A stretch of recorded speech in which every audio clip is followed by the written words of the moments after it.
వారు అప్లై చేసుకుంటేనే మేము ఇస్తాం వాళ్ళ కార్డ్స్ అనేటువంటి దాన్ని పక్కన పెట్టాలా. ఈరోజు చట్టంలో చెప్పినట్టుగా మనమే గ్రామాలకు వెళ్ళి నమోదు చేసి గుర్తింపు కార్డులు ఇవ్వాల్సినటువంటి అవసరం ఉంది. వాళ్ళు పేదవాళ్ళు, చాలామంది చదువు రానటువంటి వాళ్ళు అనేటువంటిది.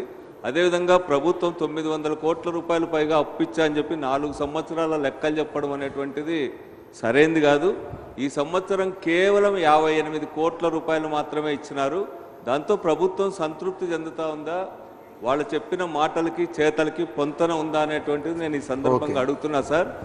ప్రతి సంవత్సరం కూడా ఇది ఒక నిరంతర ప్రక్రియ అంటున్నారు, కానీ 2011-12లో 4,13,797 ఇస్తే ఈ సంవత్సరం కేవలం 3,39,214 మాత్రమే ఎల్ఈసి కార్డ్స్ ఇచ్చినారు సార్.